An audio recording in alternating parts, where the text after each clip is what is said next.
Kalau beberapa ulama menjelaskan di antara upaya untuk mendapatkan syafaat itu minimal mengikuti Rasulullah SAW dari 3 sisi. Jadi Rasul itu kan kalau kita bilang sunnah, mengikuti sunnah Rasulullah. Sunnah itu bisa ditafsirkan menjadi 3 bagian. Sunnah itu. Ada pertama bentuk sunnah itu adalah surah Rasulullah SAW. Surah itu artinya seperti apa penampilan baginda Nabi kesehariannya. Itu suratul Rasulullah. Misalkan beliau membiasakan untuk menggunakan jubah misalkan ya.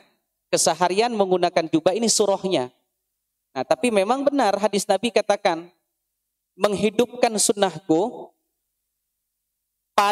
jadi kata Rasulullah begini ya, man ahya sunnati inda fasadi ummati fajazauhu alfu syahid. Barang siapa yang menghidupkan sunnahku di masa kehancuran umatku, pahalanya seperti pahala 1000 syahid. Untuk mendapatkan pahala 1000 syahid, ini lagi-lagi bukannya perkara mudah. Maka tak sedikit orang, tak sedikit ya. Tak sedikit orang.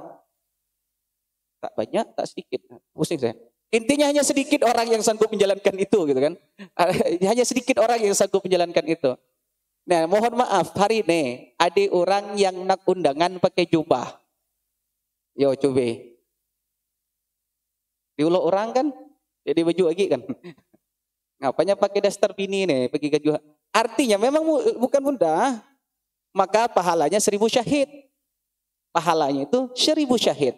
Karena memang menghidupkan sunnah ketika hancurnya umat asing, aneh. Kita ini kan ada beberapa momen saja berani menampakkan ya. Tapi beberapa momen tertentu tidak berani menampakkan. Apalagi di komunitas yang asing. Babe, komunitas motor Vespa, touring pakai jubah. Kena ketawa orang. Ya mohon maaf. Orang Madede risih kalau pakai jubah, pakai motor. Nabi yang ngangkang naik kude juga pakai jubah. Ngangkang pakai kude naik pakai jubah. Tapi intinya tidak mudah. Saya saja waktu pakai jubah pertama kali ingat waktu itu acara arisan keluarga. Saya galin-galin gigi pakai jubah itu pertama. Kan dek malu muka aku aco-aco lah. Karena tidak pernah tiba-tiba pakai. Ujung-ujung kata orang ki ngerasok aja kok daripada ngerasok kita kan nggak gila. Nah, apalagi misalkan yang tak terbiasa menghidupkan jenggot, nak pakai jenggot, ujung-ujung diulo orang panjang dia akar gigi gitu orang kan. Nah ini tidak mudah menghidupkan sunnah. Ini surah baru, surah Rasulullah. Artinya apa yang dilakukan Rasulullah dalam bentuk kegiatan kesehariannya tampak fisik. Baik dari pakaiannya dan segala macam, itu namanya surah. Yang kedua sirahnya. Seperti apa Rasulullah hidup. Nah ini biasanya butuh usaha sedikit untuk amalan-amalan beliau. Ketika beliau tidur, seperti apa? Artinya ketika beliau tidur, beliau baca doa dulu. Apa saja doa-doanya? Adab masuk rumah kamar mandi, adab keluar mandi. Nah ini sirah, sirah namanya. Yang kalau tadi di awal surahnya. Surah, kalau ini sirah. Ya, seperti apa baginda Nabi berjalan.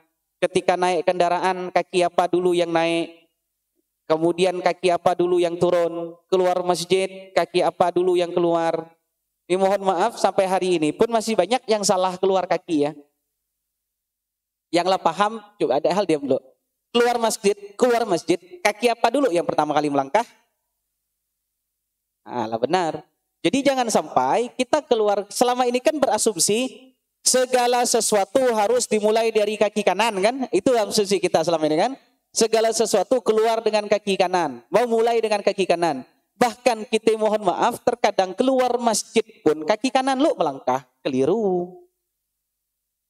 Keluar masjid tuh kaki kiri dulu melangkah. Keluar kaki kiri pakai ya. Jadi kau upayakan nanti kalau ini sendala keluar tuh kaki kiri dulu nginjak sendal, kaki kanan masang sendal. Kaki kiri habis itu masang sendal selanjutnya. Kalau melangkahnya tetap kaki kanan dulu. Tapi keluarnya kaki kiri dulu melangkah. Kalau para ulama menjelaskan begini, kenapa kaki kiri dulu? Kalau ulama-ulama terdahulu bilang, melangkahkan kaki kiri, dan kemudian menanamkan di dalam hati. Maksudnya, nih kita ngelangkahkan nginjak tanah nih, nginjak dunia. Masjid itu tempat mulia, tempat istimewa. Maka ketika kita melangkahkan keluar masjid dari kaki kiri, sambil berkata dalam hati, dunia, nih ku ijek kayak kaki kiriku, ku hinakan ka sehina-hinanya. Itu maksudnya. Nih dunia nih, ku hinakan ka nih, sehina-hinanya kayak kaki kiriku. Kalau kita melangkahnya kaki kanan, dunia, ku muliakan kau semulia-mulianya. Itu menurut para ulama. Dan ini baru sirah yang butuh perjuangan, yang lebih peras, dan ini tak sedikit orang siap ambil bagian. Persentasenya kecil sekali orang yang ambil bagian nih. Namanya sarirah. Yang pertama tadi apa? Surah. Nah ini sedang menampakkan surahnya. Ada Bung Zaka nih. Pakai sorban. Biasanya kepalanya berikat-ikat. Ini ngapa diikat di kepala ke? Nah, ini mohon maaf, anak muda pakai baju macam nih, culun, pakai jubah, culun, tapi belajar untuk menghidupkan gitu kan. Ya, tak gaul lah intinya. Jadi Jack ini coba belajar menghinakan dirinya, yang selama ini pakai pakaian branded, nih tiba-tiba habis proyek kok, dedeki lokal, pakai baju ya. Mendediki proyek pada ya, pacak ngasih bagi-bagi proyek. Intinya nih belajar menghinakan seperti ini tidak mudah, ya. Diulah orang dan segala macam. Ceritanya pun Nabi pun diulah orang kok, dihina orang. Ada yang lebih berat itu adalah sarirah. Sarirah ini adalah risau, menghadirkan rasa belajar, menghadirkan rasa risau yang dirisaukan kayak Nabi. Baginda Nabi itu bahkan menghadirkan rasa risau terhadap umat yang terakhir kali lahir di muka bumi ini. Macam mananya kita termasuk orang yang selamat daripada api neraka. Risau. Maka beliau menghadirkan rasa risau bersamaan membuat program kerja menghilangkan rasa risau itu. Kasihlah bang. Lah biarlah, suruh adik lah pegang. Sarirah, rasa risau. Macam mana umatku ini biar bisa selamat. Tapi Rasulullah tak hanya sekedar risau. Beliau membuat program-program kerja dakwahnya biar rasa risau ini pun berjalan seiring dengan kerisauan dalam hatinya. Beliau akhirnya berupaya mengajak orang kepada kebaikan. Kemudian beliau berupaya untuk menghidupkan amalan-amalan dalam perkara agama. Masjid dihidupkan. Kemudian juga menanamkan keyakinan perkara akhirat, dan kemudian menjadikan dunia ini hanya sebagai ladang untuk mengumpul perkara akhirat. Benar adanya dunia ini sebentar dunia ini, tapi sebentar dunia ini sebagai penentu masa depan kita yang selama-lamanya di sana. Dunia ini sebentar, 40 tahun, 50 tahun, 60 tahun. Namun sebentarnya dunia ini sebagai penentu masa depan kita yang selama-lamanya nanti di sana, di mana posisi. Jadi kalau orang anggap danglah sebentar dunia ini, tapi nyade mempersiapkan, maka itulah nasib dia yang selama-lamanya di akhirat di mana. Wallahu a'lam bishawab. Maka masing-masing kita kalau ngomong nak dapat syafaat, maka minimal menghadirkan rasa 3 ini dalam diri. Surahnya Rasul kita ikuti. Jadi belajarlah menghidupkan jenggot walaupun sebentar, bukan sebentar, walaupun sebatas yang kita anggap nyaman. Apalagi kalau yang lah berani memanjangkan, dak manjangkan. Jangan risih.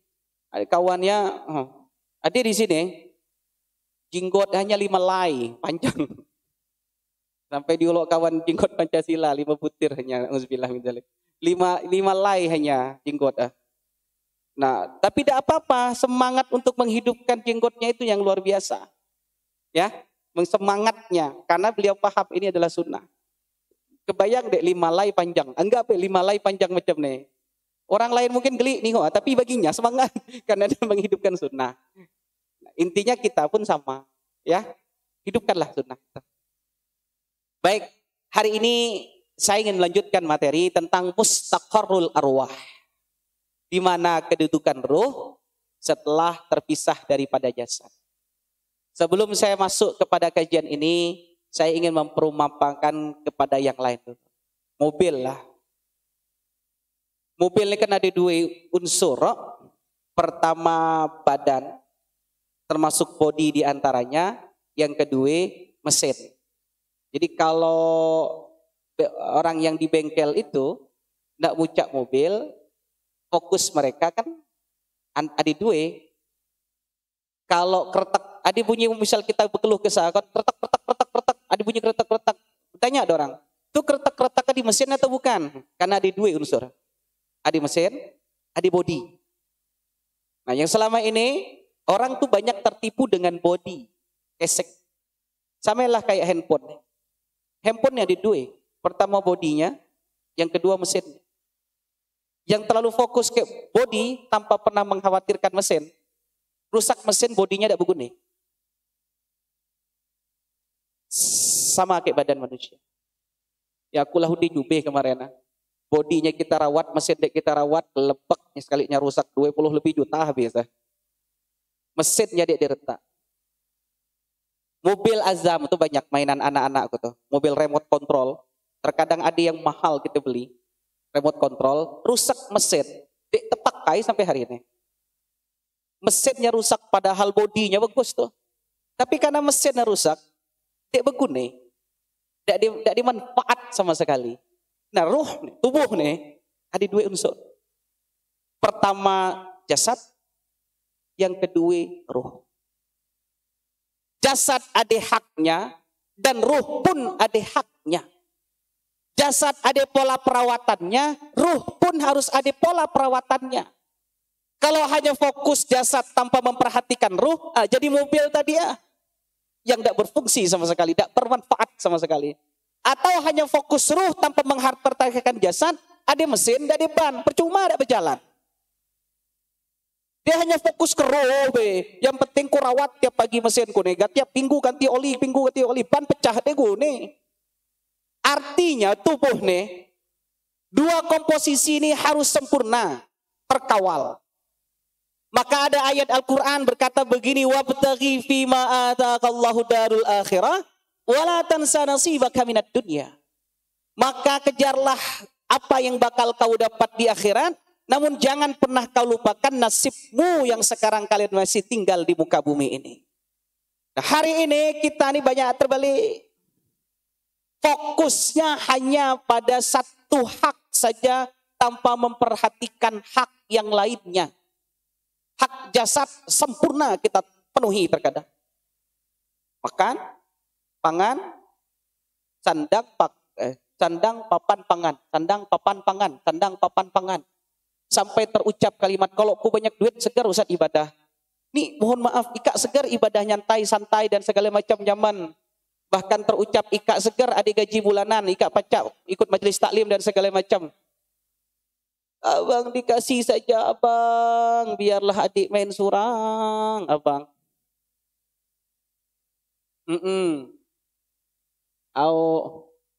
Sudah haid? Tuh ambil pistolnya. Sudah bang? Sudah, oke. Jadi, aku lupa bang nak ngomong apa.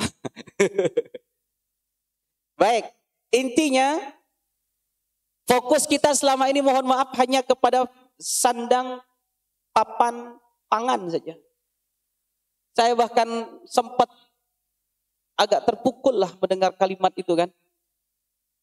Kenapa enggak aktivitas lagi seperti ikut dalam majelis ilmu, aktif dalam kegiatan keagamaan dan sholat 5 waktu. Saya sibuk urusan dunia ini. Kalau seandainya kudek dia macam ni, kudek dia apalah dapat Ika segar dapat gaji bulanan semua. Kudek dia belah gaji bulanan. Tuh, hati itu kan mesin oli tidak dia ganti itu mohon maaf lah. Asallah turun mesin 20 juta minimal ganti . Asalnya turun mesin mobil tuh hati-hati tuh 20 juta tuh habis duit minimal tuh. Hanya fokus ke fisik bayi, ngemoles pakai kompon dan segala macam. Dalam hadis qudsi dikatakan begini. Ya ibadi, laka turid wa ana urid. Wahai hambaku, kalian punya mau, tapi saya juga punya mau. Jika apa yang kalian mau sejalan dengan apa yang saya mau, maka saya akan mewujudkan apa yang kalian mau sebelum kalian meminta. Jika apa yang kalian mau selaras dengan apa yang saya mau, maka akan kuwujudkan apa yang kalian mau sebelum kalian meminta. Tapi jika apa yang kalian mau tak sejalan dengan apa yang saya mau, maka kehidupan kalian tiada henti dalam kesusahan. Kemarin kami ke satu kampung Rupis namanya. Nah, saya sampaikan di kampung Rupis itu, karena saya lihat masjid di situ ada tapi sepi. Dan saya tanya kepada jamaah di sana, kalau subuh berapa orang? Sekitar 2 orang lah Ustaz. Zuhur kadang ada siko, asar kadang dadi, kadang ade. Maghrib adalah sekitar 15 orang. Isya adalah sekitar 3 orang. Ini bahasa beliau. Kemana siang-siang? Siang-siang dorang ke kebun Ustaz. Oh, kemana sore-sore lagi di kebun Ustaz? Kemana subuh mungkin capek Ustaz? Zuhur tak sholat, asar tak sholat. Yang ngasih rezeki ini Allah. Saya ingin pastikan itu dulu. Yang ngasih rezeki ini Allah. Boleh kita keluar rumah nak nyari rezeki. Boleh kita keluar rumah nak nyari rezeki. Yang ngasih rezeki Allah. Allah panggil dan kita jawab. Apa nak masuk akal Allah beri kita rezeki. Boleh kita ke kebun ni nak nyari rezeki. Ketika dipanggil ke Allah yang maha memberi rezeki. Yo datang ke sini nak aku beri rezeki ke. Buktinya di mana? Hayya 'alal falah. Ayo kita sama-sama menang kata Allah. Dipanggil nih kayak yang maha memberi rezeki. Yo datang ke sini yo aku nak beri rezeki kayak kak. Kelak lo. Yang maha memberi rezeki manggil dek dijawab. Boleh nak cari rezeki yang maha memberi. Dek nyambung. Boleh masuk akal. Maka langsung saya sampaikan. Saya pastikan bapak yang ada di tempat ini. Kalau dek yang sholat di kampung ini mohon maaf. Capek semua orang kampung nih. Kalaupun memang ada yang dapat duit, saya bilang. Kalaupun memang ada yang dapat duit, itu bukan rezeki namanya. Itu yang disebut dengan istidraj. Orang yang tidak salat, yang terkadang kita iri ke orangnya, dia pakai sembahyang, dia pakai puasa, dia pakai apalah, tapi rumahnya besar. Kalaupun kita melihatnya macam itu banyak rezeki ya, jangan kena bule. Itu bukan rezeki, itu namanya istidraj. Sampai saya bilang mungkinnya dapat duit, akhirnya duit itu dipinta ke anaknya nak beli motor. Beli motor tapi ujung-ujung motor hanya dibawa gonceng anak orang. Ujung-ujung dibelikan untuk mengipon, dibelikan untuk kemudian motornya dipakai untuk mabok, gelegarnya ketumbur. Itu bukan rezeki nama. Itu istidraj. Bahkan motor itu sekalipun belum pernah absen di masjid untuk ikut sholat berjamaah. Bukan motor, orang. Itu namanya istidraj. Maka kalau lah istidraj macam ini, lelah terus. Maka ketika motor terbeli, awal hari pertama terbeli motor bisa senyum. Tapi besok, anak kulung pulang ngapen gelisah tiap hari. Ada duit weh anak kulung pulang ngapen, weh lah maghrib kulung pulang ngapen, adanya pulang. Nak kita kerucenya merajuk. Akhirnya habis maghribnya pergi dari rumah. Keliling, ujung-ujungnya pulang malam-malam sekitar jam 9. Dikerucek ke ayah.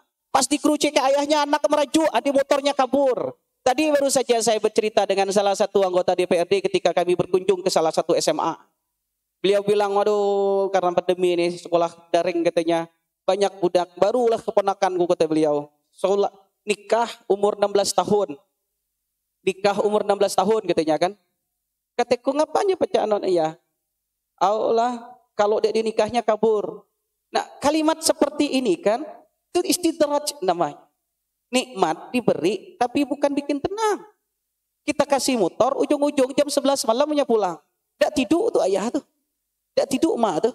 Sampai anaknya pulang. Ketikanya pulang ayahlah siap pakai kayu. Dipentong ke ayah. Oke lah terpentung. Besok dia pergi anak di rumah. Baju lah habis. Kemudian anaklah hilang entah kemana. Nangis-nangis. Ujung dia punya kekuatan. Akhir dapat informasinya tengah hadir di pengkal di pre. Yolah nak ke pulang nak, ayah janji ayah dak marah-marah lagi dak nak. Ujung-ujung sekenak-kenak anak. Malam-malam jam 1 pulang, malam jam 2 pulang, ayah dak peduli lagi. Daripada aku kuruce ku ustaz. Nya kabur lagi dari rumah. Dan berapa banyak kita dengar cerita nak ya. Men ku kuruce nya ngelawan, men ku kuruce lagi nya kabur, kula hude pengalaman. Istidrat. Jangan salah, bukan tu kasusah. Bukan tu masalah. Masalahnya tadi kita hidup tidak sesuai dengan apa yang diinginkan yang maha memberikan kehidupan. Itu dalam hadis qudsi kan dibilang, ya ibadi, laka turid wa ana urid. Wahai hambaku, kau punya mau dan ku punya mau. Maka kalau apa yang kau mau tak sejalan dengan apa yang ku mau, maka kalian tuh hanya letih aja tiap hari. Tapi kalau apa yang kau mau selaras dengan apa yang ku mau, maka tiada henti kalian akan mendapatkan sesuatu bahkan sebelum kalian meminta. Nah kita ini nak belajar cube, tapi hari ini kita percaya banyak tak yakin. Dan kita mohon maaf, habis ini coba masing-masing punya rasa sadar dan punya rasa penasaran dengan satu ayat di dalam Al-Quran. Walau anna ahlul qura amanu wattaqau lafatahna alaihim barakat minas sama'i wal ard walakin kadzabu fa akhadnahum bima kanu yakzibun. Seandainya suatu penduduk negeri mereka beriman dan bertakwa kepada Allah, kami pastikan akan turun rezeki dari langit ataupun dari perut bumi. Nah, macam mana mengupayakan biar satu kampung itu jadi iman semua? Salatnya ramai semua, artinya semua harus ambil bagian maksud saya. Nah, sebagai contoh, ini kan salat nih. Salat itu tiang agama, as-salatu imaduddin. Faman aqamaha faqad aqamaddin, faman hazamaha faqad waman tarakaha faqad hazamaddin. Salat itu tiang agama. Yang hidupkan agama. Yang tinggalkan mereka hancurkan agama. Saya ingin ingatkan nih, hadis ini berkata, salat itu imaduddin, tiang agama. Bukan salat itu imadul muslimin. Apa bedanya? Kalau as-salatu imadul muslim, salat itu tiang muslim. Kalau ada orang tidak salat, masalah hanya pada dia bayi. Kalau dia tidak salat, dia yang hancur. Tapi ketika Allah katakan, Rasulullah sampaikan dalam hadisnya, barang siapa yang menegakkan salat, maka dia telah tegakkan agama. Dan barang siapa yang tinggalkan salat, maka dia hancurkan agama. Artinya kalau orang tidak sholat, bukan dia sendiri yang bermasalah. Agama ini hancur.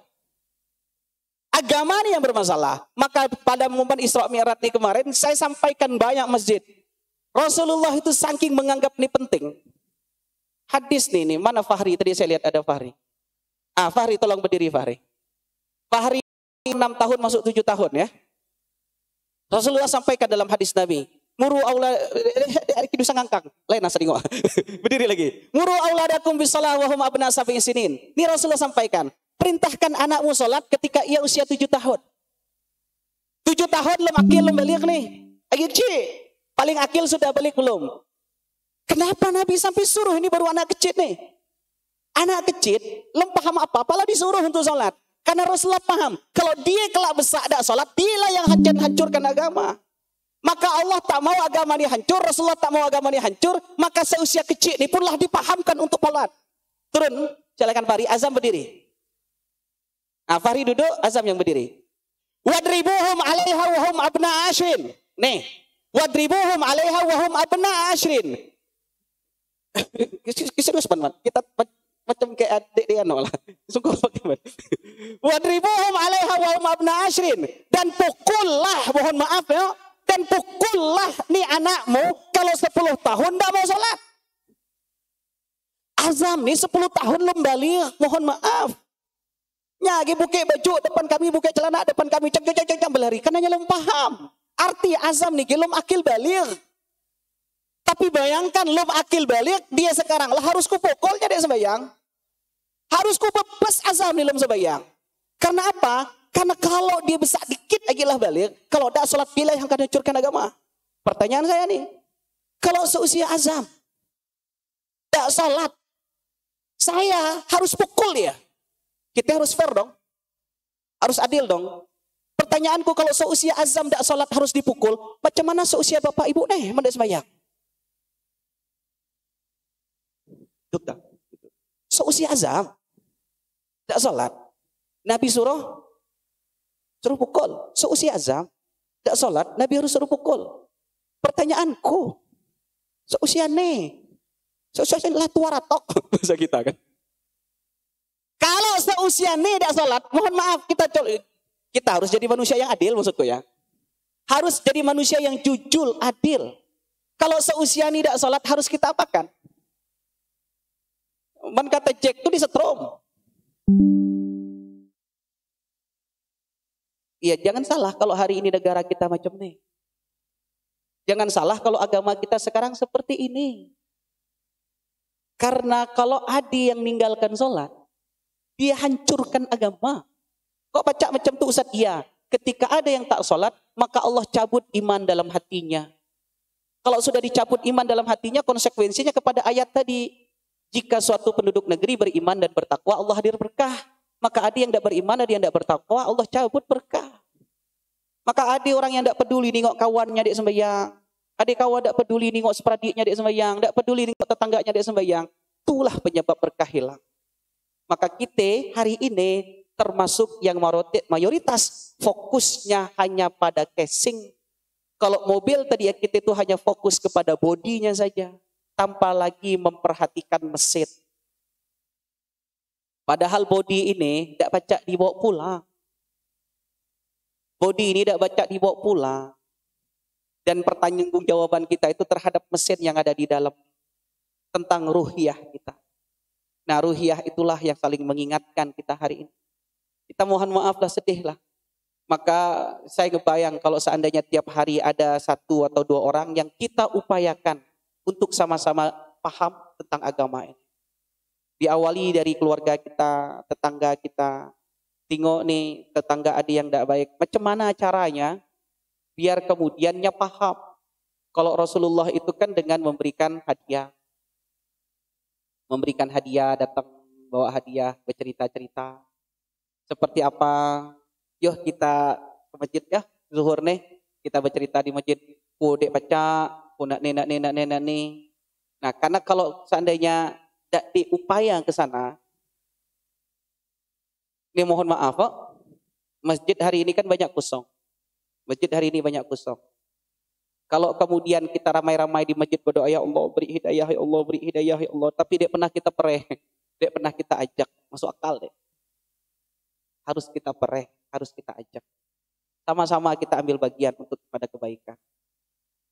Maka sering juga saya sampaikan kepada kawan-kawan misalkan tergabung dengan komunitas apapun.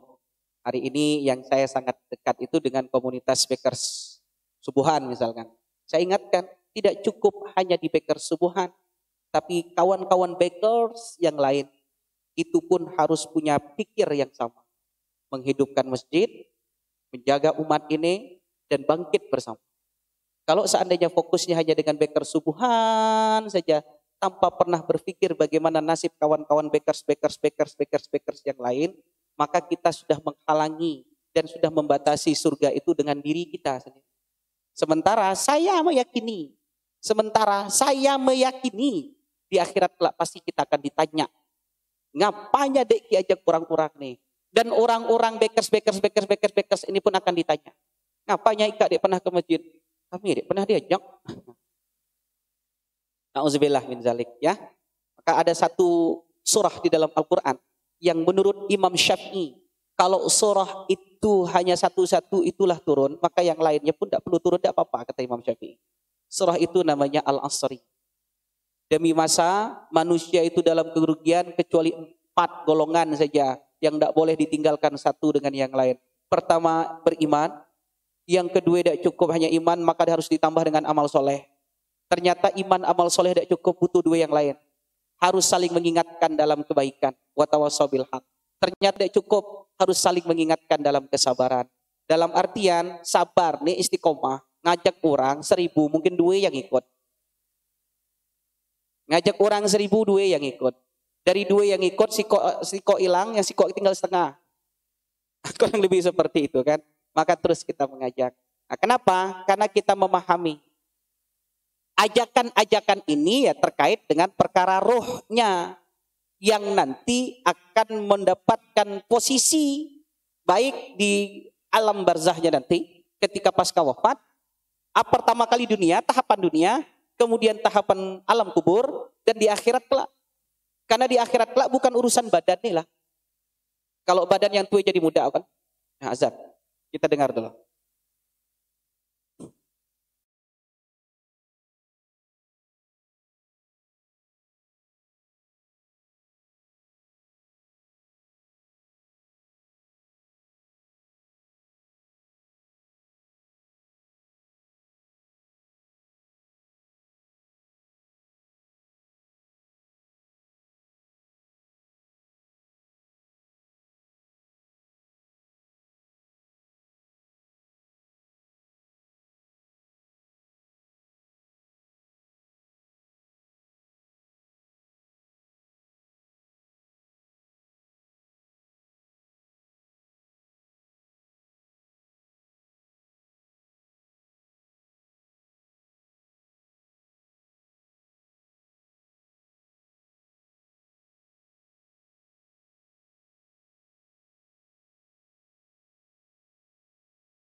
Jadi kenapa akhirnya kita harus punya rasa peduli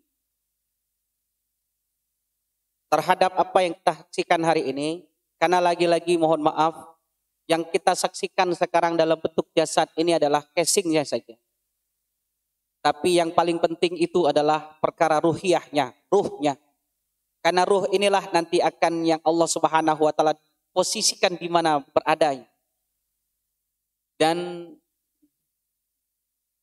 kalau jasad nih kan nyaklak tua, tapi kalau ruhnya ada iyal. Kemudian pertanggungjawabannya luar biasa. Kalau jasad 60 tahun selesai urusan. 70 tahun selesai urusan. 50 tahun selesai urusan.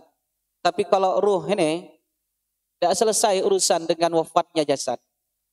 Sementara pertanggungjawaban di akhirat, nah itu ruh yang terus kita bawa. Maka kita saling mengingatkan untuk mencukupkan kebutuhan ruhnya. Yang hari ini kalau konsultasi banyak betul. Pak mohon maaf, kita nih saya ingin kasih contoh. Sebelum saya masuk ke sini.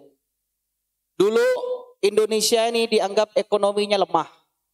Ketika negara ini baru mulai. Maka butuh orang yang bakal mensupport negara ini untuk menjadikan negara ini kuat secara ekonomi. Akhirnya dikirimlah beberapa warga negara Indonesia untuk belajar ilmu ekonomi di luar negeri. Bersamaan Indonesia pun membuka kampus yang mengeluarkan, yang menghadirkan jurusan ekonomi. Sehingga sekarang setiap kampus itu tidak kurang terkadang 100 sampai 200 bahkan 1000 wisudawan per tahun. Kalau bahasa keponakanku, Nurul Huda M. Ridwan Al-Zulami Sarjana Ekonomi. SE. Jadi dulu manusia punya pikir,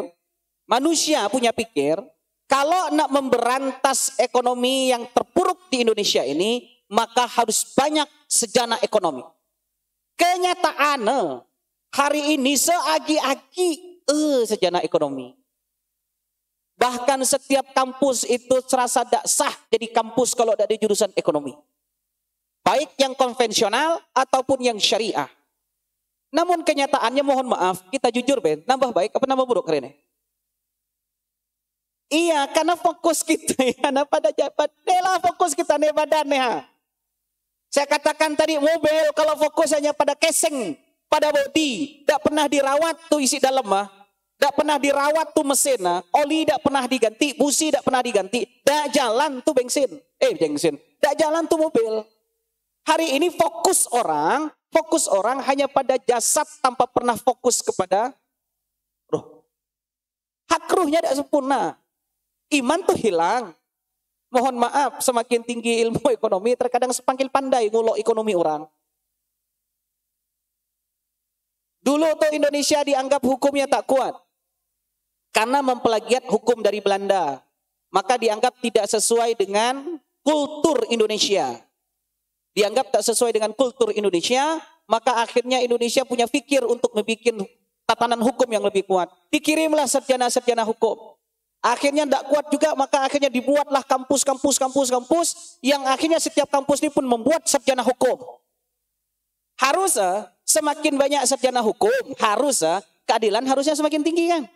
Bukan semakin rendah. Tapi hari ini semakin banyak sarjana hukum, bukan menjadikan hukum itu semakin tinggi, tapi bahkan menjadikan hukum ini semakin rendah. Fisik selalu dipikirkan, jasad yang selalu dipikirkan, maka hak batinnya kurang, hak batinnya hilang. Maka kalau hak ruhnya hilang, sudah mohon maaf, tenang pun tidak dapat. Jadi kita ini wajib untuk sama-sama pahamlah tentang ini. Makanan ruh kita harus sempurna. Bahkan sampai Rasulullah itu pernah ingatkan, masalul lazina yadkurullaha wal ladzina la yadkur kamasalil hayy wal mayyit. Perumpamaan mereka yang berzikir dengan orang yang tidak berzikir seperti orang yang hidup dengan orang yang mati. Ya itulah sampai Rasulullah memperumpamakan. Hari ini kalau Ustadz bilang, tapi kami hak batin kami sempurnakan, ruh kami sempurnakan. Sederhana saja, saya melihatnya dari masjid baik. Kurang dik. Kemarin kami pergi ke Rumpis itu berhenti di satu kampung. Apa namanya? Terentang. Terentang kan? Berhenti kami di Masjid Terentang. Dari jam 3:15 kami itulah di situ. Lagi di mobil tapi waktu itu kan. Sambil nunggu azan berkumandang. Sampai jam 3:45, dik siapalah yang azan. Dik siapalah. Akhir kami masuk, kawanlah yang azan. Adi siko kawan yang azan, Mas Selamat siko yang azan.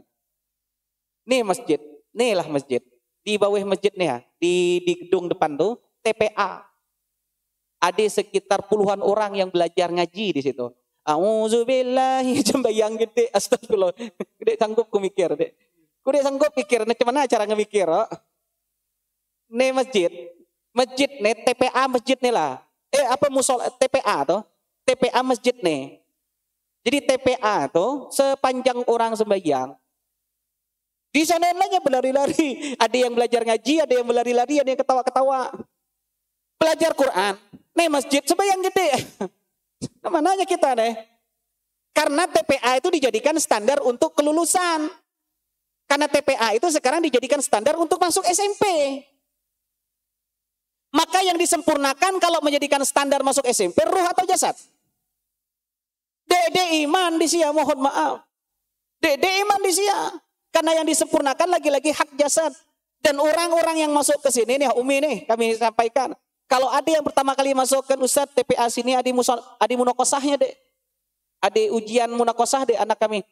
Kami tetap bilang silahkan cari TPA di samping, TPA sana, masjid sanian ada TPA, masjid sanian ada TPA, masjid sanian ada TPA. Silahkan ikat di sana, baiklah nak belajar TPA, jangan di sini. Kalau targetnya munakosah, tidak dapat apalah. Apalagi Quran, mohon maaf Qurannya isi dosen. Saya agak kan belum panjang lagi di waktu karena baru skala 8. Nih, Quran ini mukjizat. Quran ini mukjizat. Dan dipastikan yang namanya mukjizat ini dia memiliki sifat yang berbeda dengan yang bukan mukjizat. Quran ini sederhananya memang hanya tulisan-tulisan saja. Sederhana. Hanya tulisan saja. Ya. Tapi karena dia mukjizat, dia punya sifat berbeda dengan yang lain. Yang pertama, mukjizat Al-Quran ini sulit dihafal dan gampang lupa. Kok macam itu Ustaz? Ya. Mukjizat Al-Quran ini menghafal lumayan sulit. Tapi lupanya gampang. Di sini mungkin ada yang lah hafal 30 juz. Mereka yang hafal 30 juz itu nanti punya kendala bagi mereka. Kayak hilang semua hafalan. Yang lah pernah ngafal juz 30, yang lah pernah ngafal juz 1, juz 2, juz 3 sampai juz 10. Kok jadi hilang hafalan kami? Karena Al-Quran ini mukjizat. Kenapa? Karena Allah tuh pengen kita itu baca terus. Biar ingat. Beda kayak musik.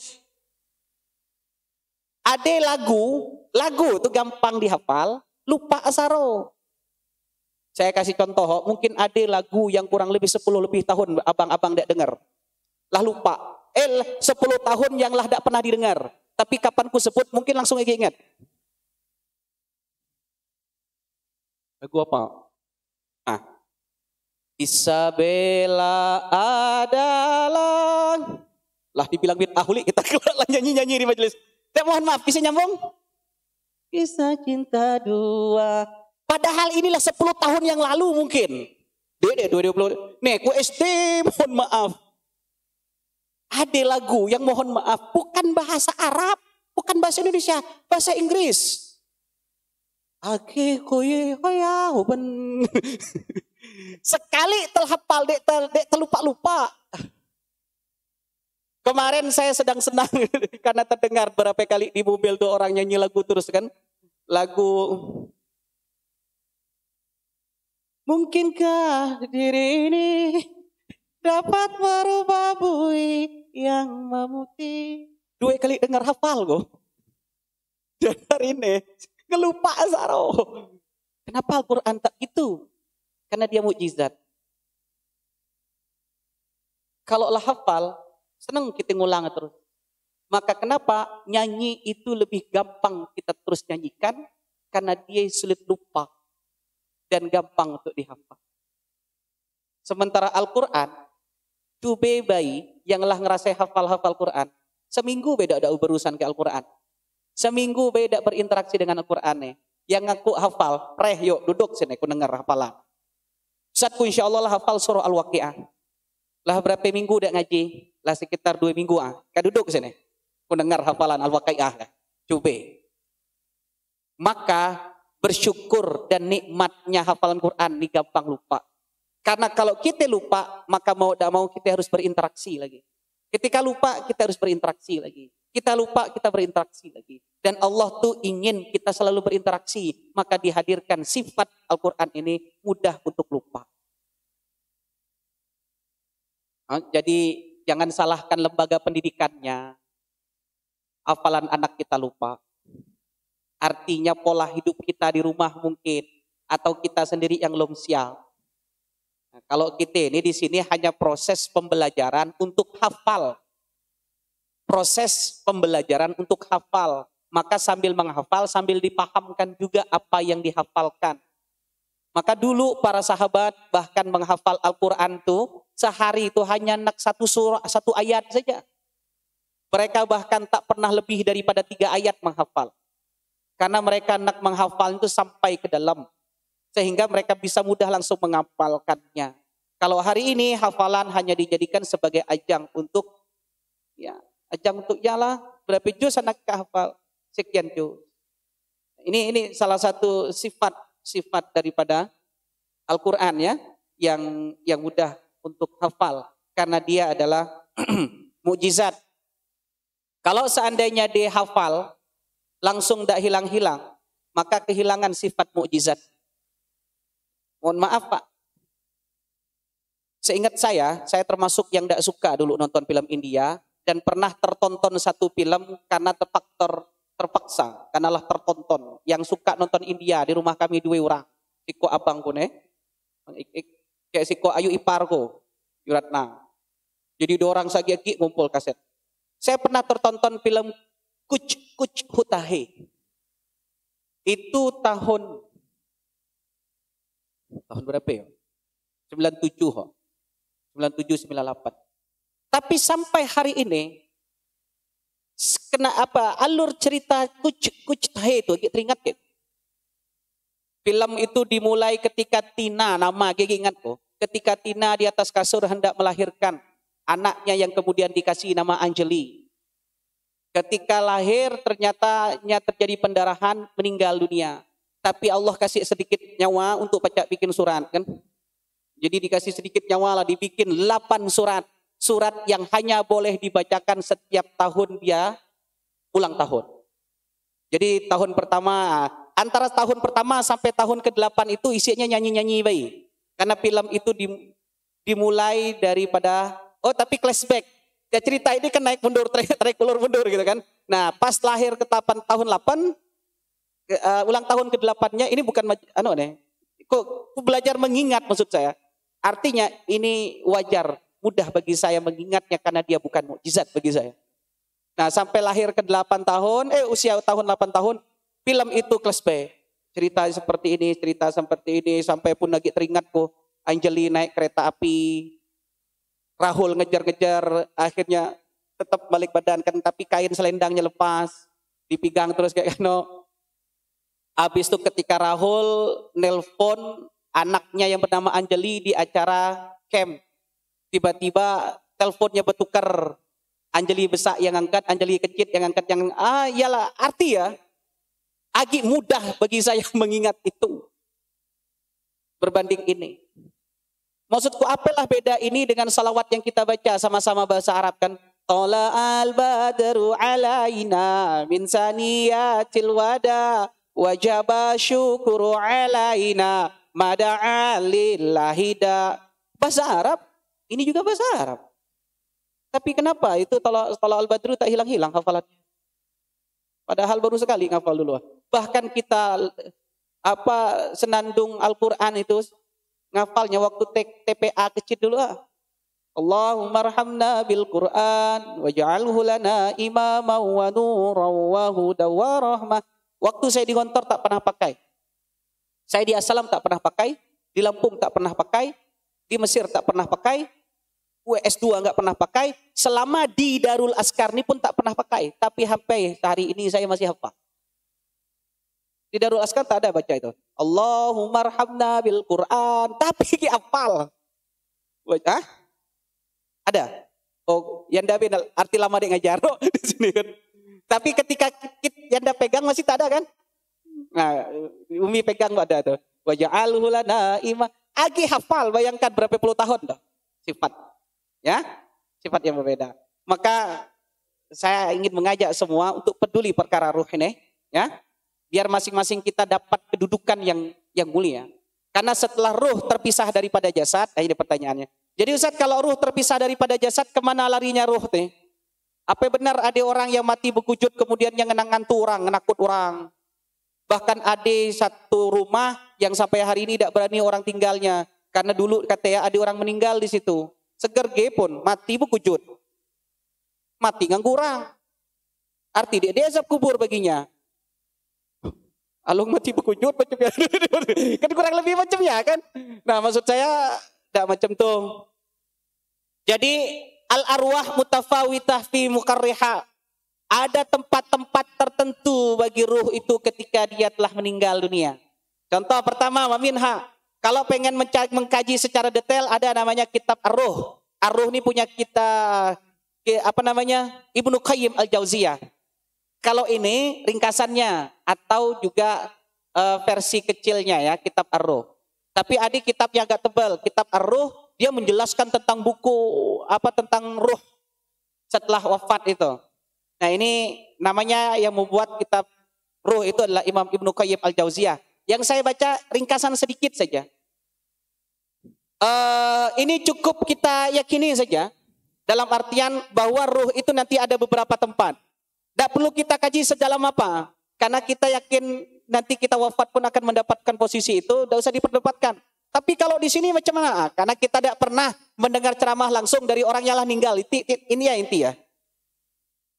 Anggap saja Konela pernah merasakan apa yang kau ceritakan di dalam kuburku macamnya. Kita bubar. Karena antu yang cerita ini. Jadi kita untuk hal-hal yang gaib cukup meyakini apa yang disampaikan. Dalam hadis Nabi SAW. Tidak perlu banyak berdebat karena masing-masing kita belum pengalaman. Pertama, al-arwah fi a'la illiyin fi mala'il a'la wa huwa arwahul anbiya sallallahu wasallamu alaihim wa hum mutawaffituna fi manazilihim kama ra'ahum Nabi sallallahu alaihi wasallam lailatul Isra. Pertama adalah ruh-ruh yang diletakkan pada a'lal illiyin, tempat tertinggi di sisi Allah Subhanahu wa taala. Wa hum al-arwahul anbiya. Dan itu adalah ruhnya para Nabiullah sallallahu alaihi wasallam. Dan mereka mendapatkan posisi-posisi terindah di posisi yang Allah berikan ini. Dan ini pun memperkuat pendapat ini ketika Rasulullah sallallahu alaihi wasallam menempuh perjalanan Isra Mi'raj. Ya, ketika Isra Mi'raj Rasulullah sallallahu alaihi wasallam kan sering dengar ceramah ustaz-ustaz karena ketika Rasulullah naik ke atas langit, kemudian beliau bertemu dengan Nabi Ibrahim, bertemu dengan Nabi Musa, bertemu dengan Nabi Isa, dan bertemu dengan nabi-nabi yang lain. Bahkan beliau memimpin sholat, kemudian ketika turun dijegat, dijegat boleh bahasa kan, dijegat ke Nabi Musa, karena Nabi Musa nak ketemu ke Allah langsung tak diberi. Wahai Nabi Muhammad, apa yang diberi ke kane, yang diberi ke kuni sholat 50 waktu. Nabi Muhammad dengan penuh bahagia mengatakan, kami dapat sholat 50 waktu. Nabi Musa berkata, kan ini ceramah para ustadz yang kita dengar. Dan itu ada dalam sejarah. Nabi Muhammad, jangan jura iga dengan 50 sholat waktu nih. Kenapa? Kami, dia Nabi Musa katanya, umat Yahudi itu hanya disuruh sembahyang setiap hari Sabtu. Ya, gigi banyaknya masbuk kata kan. Setiap hari Sabtu kami ini sembahyang, seminggu sekali. Ya, gigi banyak dia sembahyang. Dan sampai akhirnya Nabi Musa kecewa luar biasa. Dan Allah pun murka, pada akhirnya orang yang tidak sembahyang dilaknat jadi monyet. Kunu kirodatan khasiin dalam surah Al-Baqarah. Hari Sabtu orang dilarang untuk menangkap ikan ceritanya itu. Mereka dilarang untuk berbuat apapun hari Sabtu itu, mereka hanya disuruh ibadah. Dapat informasi air kering, ikan naik. Dek sembahyang lah seminggu sekali nih. Dek sembahyang. Ujung-ujung dilaknat jadi monyet ketak tuh. Nah, apa ikan 50 kali? Mohon maaf. Nah, itu ceritanya. Dan ini saya ingin jelaskan bahwa cerita itu ada. Ya, cerita itu ada dan kemudian Rasulullah pun menyatakan langsung dalam hadisnya, membenarkan itu. Dan kemudian melihat para nabi mendapatkan posisi-posisi alal illiyin. Kalau disebut a'la itu tinggi. Ada masjid al-a'la. Karena masjidnya di atas bukit. Maka namanya masjid al-a'la. Kemudian al-arwah fi hawasil tayr. Khudrin tasrahu fi jannati haitsu sya'at. Ruh-ruh yang terbang-terbang berkeliaran seperti burung. Dia di dalam surga. Terbang ke satu pohon ke pohon lain. Dari pohon lain ke pohon lain. Itu adalah ruhnya para syuhada. Ruhnya para orang-orang yang mati syahid. Maka di dalam Al-Quran dikatakan, wala taqulu lima yuqtalu fi sabilillahi amwat bal ahya'u walakin la tash'urun. Jangan kalian anggap orang yang mati di jalan Allah itu mereka mati, tapi mereka hidup di sisi Allah tuh. Tapi kalian tak ketahui. Dalam ayat lain dikatakan, wala tahsabannal ladzina qutilu fi sabilillahi amwat bal amwatum bal ahya'un inda rabbihim yurzakun. Janganlah kalian beranggap bahwasanya mereka yang wafat di jalan Allah itu meninggal, tapi mereka hidup di sisi Allah mendapatkan rezeki. Nah, ini syuhada. Dan kemudian syuhada ini ada di antara para ulama menafsirkan, syuhada itu tidak hanya terhenti, tidak hanya dibatasi kepada mereka yang mati syahid di jalan Allah dalam bentuk perperangan. Tapi mereka yang berjalan di jalan Allah Subhanahu wa taala dalam bentuk perjuangan agama pun atau sedang menuntut ilmu agama pun termasuk mati syahid. Man kharaja fi talabul ilmi fa huwa fi sabilillah hatta yarji'a. Barang siapa yang keluar menuntut ilmu di jalan Allah, maka mereka itu berkeluar di jalan Allah sampai mereka pulang kembali. Nah, jadi kalau mohon maafnya kita pergi ke sini niatnya untuk nuntut ilmu, tapi lagi-lagi sesuai dengan niat. Pulang qadarullah, Allah tetapkan ajal kita misalkan. Kita fisabilillah.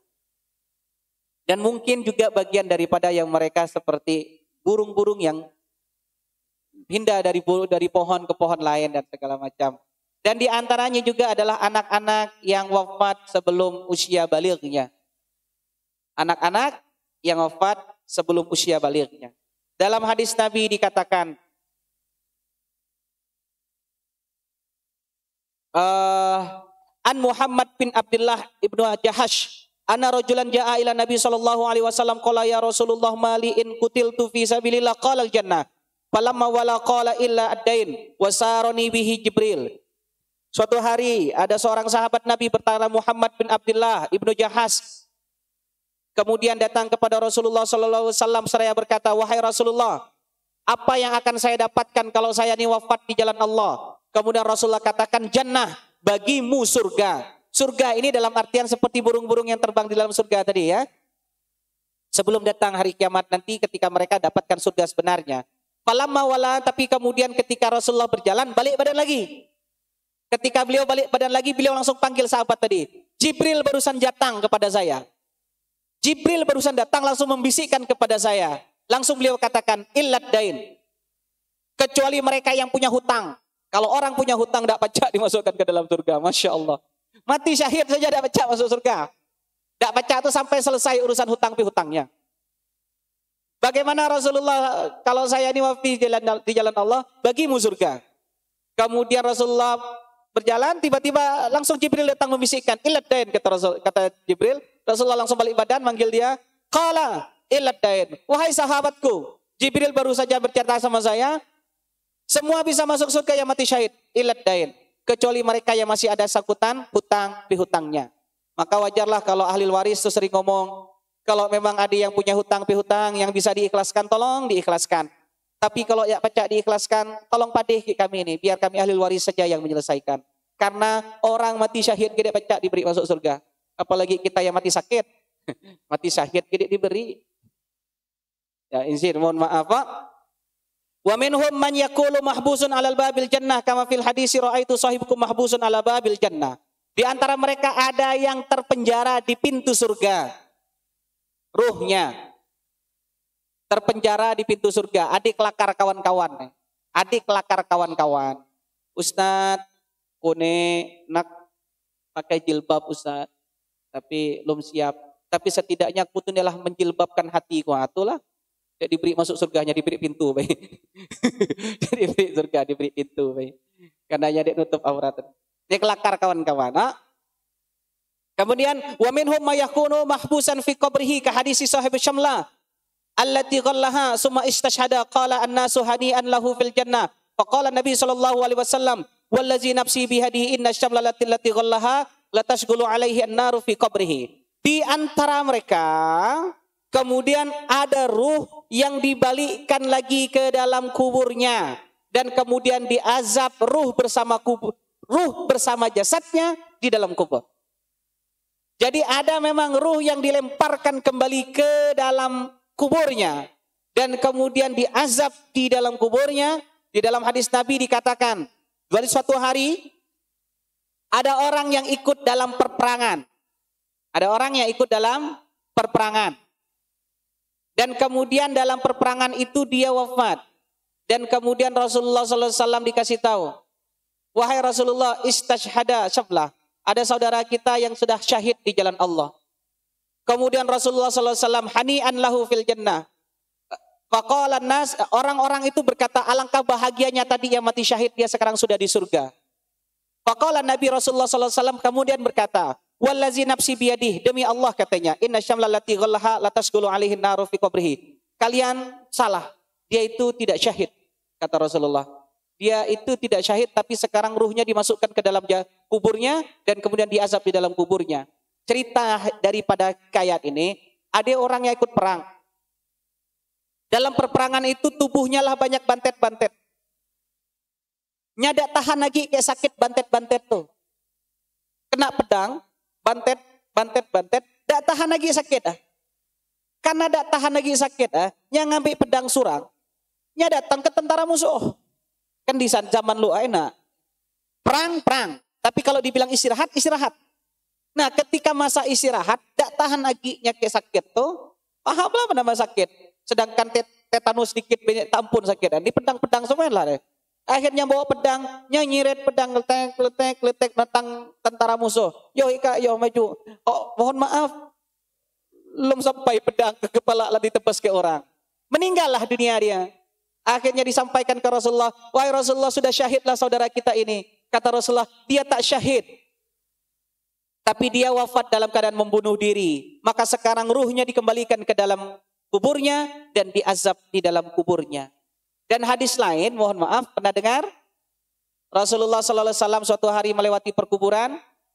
Dan kemudian Rasulullah katakan, inna ahlil kubur yu'adzab.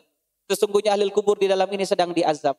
Ini di antara penekanan hadis yang mengatakan ruh juga ada yang dikembalikan ke dalam jasadnya dan kemudian ruh bersamaan dengan jasad dikubur. Ruh bersamaan dengan jasad diazab di dalam kuburnya. Kalau jasad saja yang diazab tak ada arti. Karena jasad yang ruh yang terpisah daripada jasad dicincang dia ada artinya. Tidak terasa lagi. Tapi kalau ruh tetap ada. Ya. Jadi yang diazab itu adalah rohnya. Dan kemudian wa minhum may yakunu muqarrahu babul jannah kama fi hadis Ibnu Abbas. Ini penjelasan ada di antaranya dimasuk ke dalam surga, ada juga bertahan.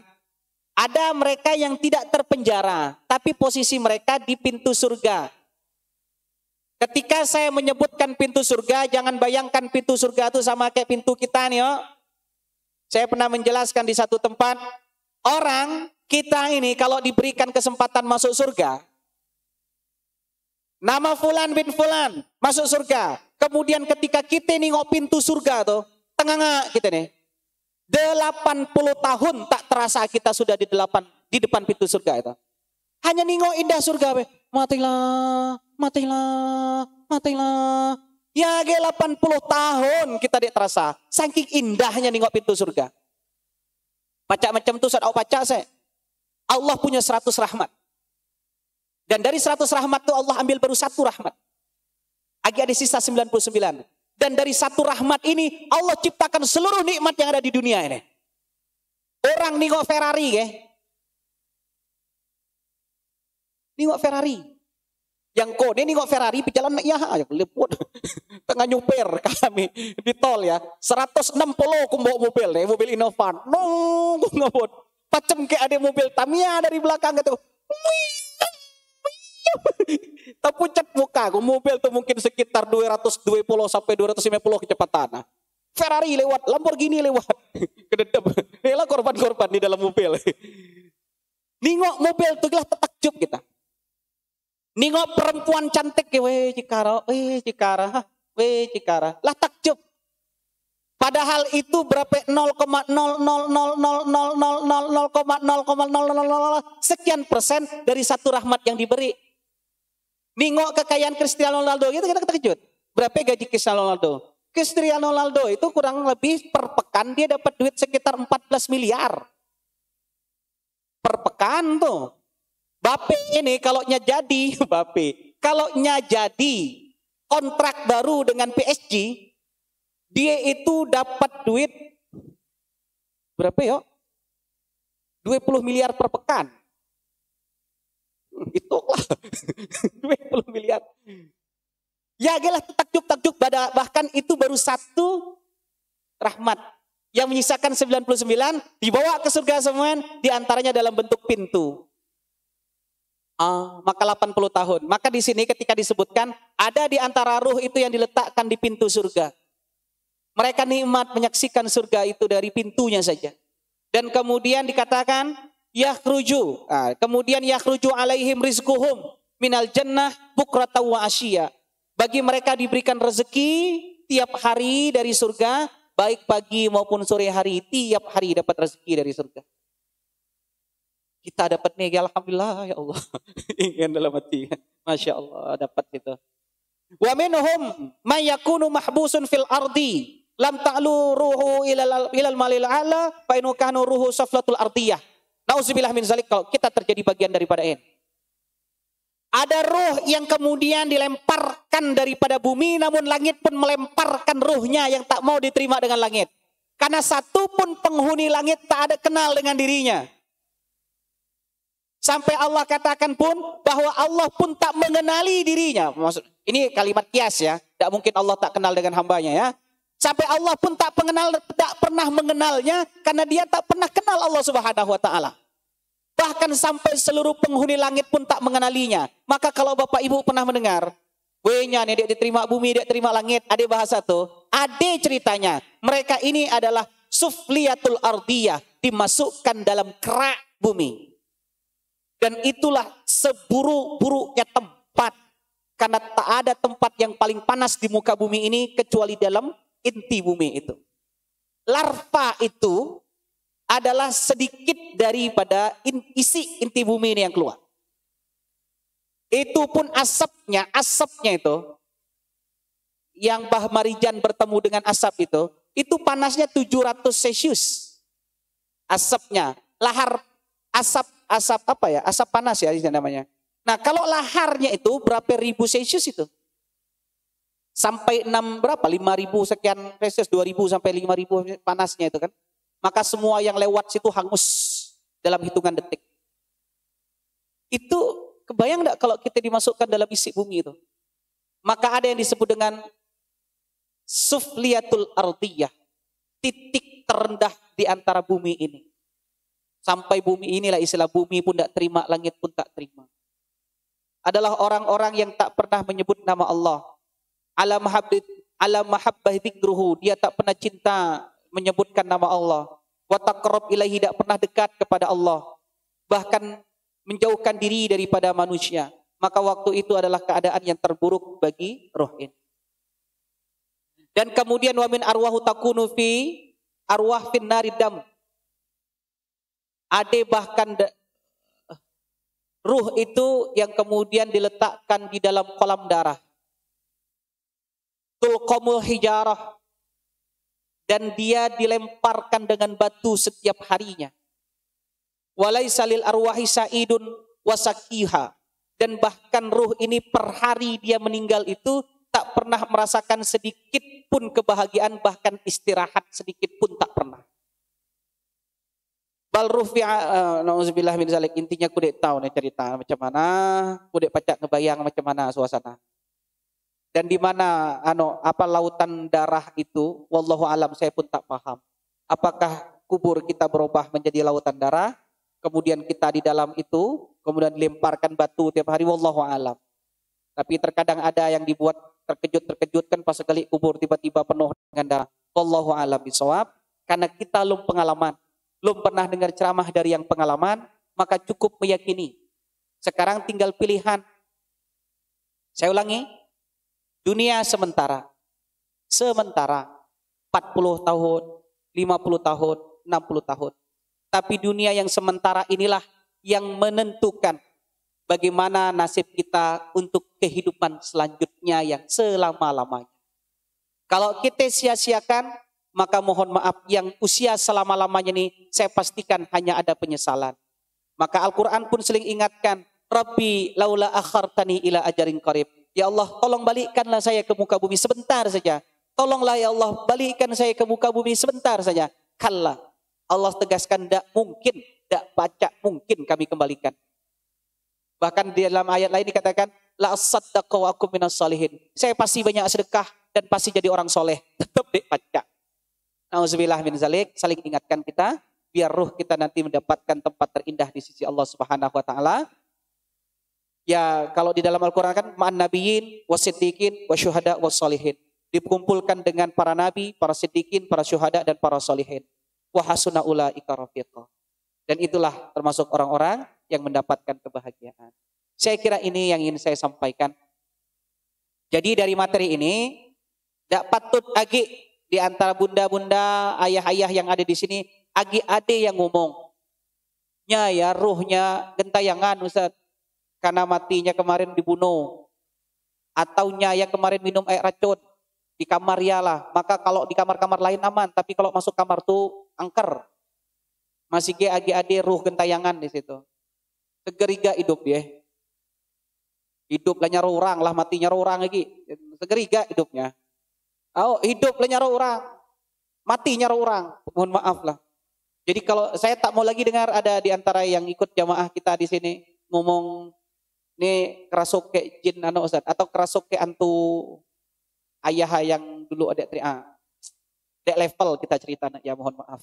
Takut ke antu dari orang yang mati berkujud, takut ke antu mantan dukun dek level kita belum nyambung cerita loh. Oh, maksudku tuh segeriga hidup orang ya. Hidupnya selama hidup jadi preman, mati ngantu orang. Kerge pun. Hidup nganggu orang, mati nganggu orang. Mohon maaf. Intinya mohon maaf itu saja. Kalaupun memang ada anak ditanya, silakan. Baru jam 8 kita kasih waktulah sekitar 5-10 menit untuk pertanyaan.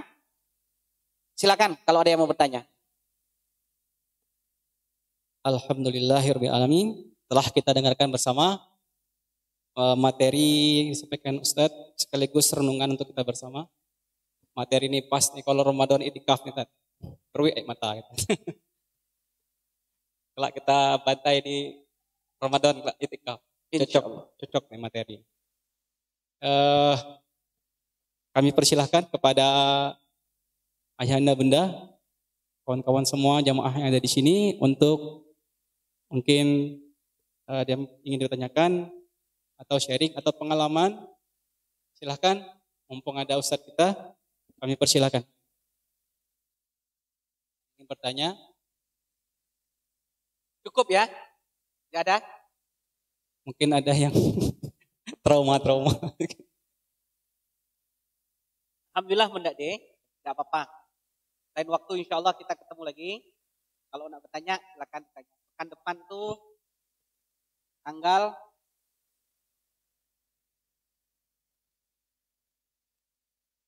insya Allah pekan depan saya kosong. Kalau ada di halangan, saya insya Allah yang isi juga di pekan depan. Oke, jadi kita cukupkan majelis kita private course amal soleh malam hari ini. Kita berdoa semoga apa yang telah disampaikan oleh Ustadz dapat jadi renungan kita, pemicu kita, semangat kita untuk perbanyak ya mengingat kematian, karena apa kata Ustadz tadi, hidup hanya sementara di dunia ini, akhirat selama-lamanya. Dan kita harus menyeimbangkan antara jasad dan rohani kita.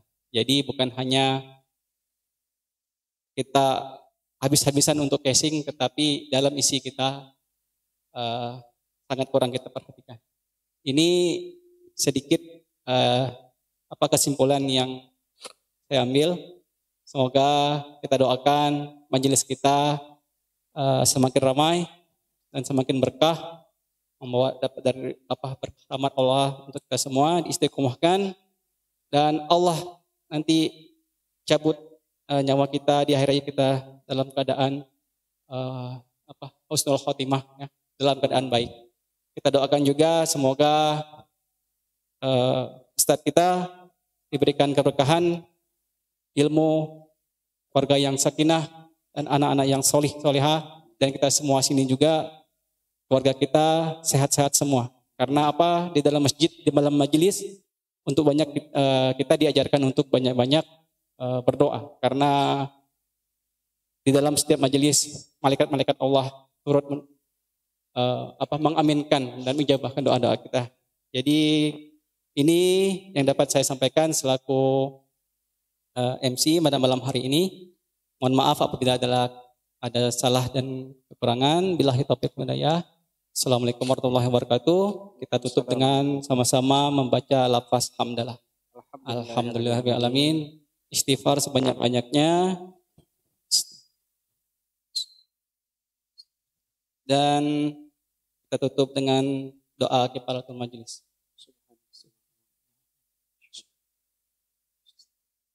Demikian, billahi taufiq wal hidayah. Wassalamualaikum warahmatullahi wabarakatuh. Waalaikumsalam.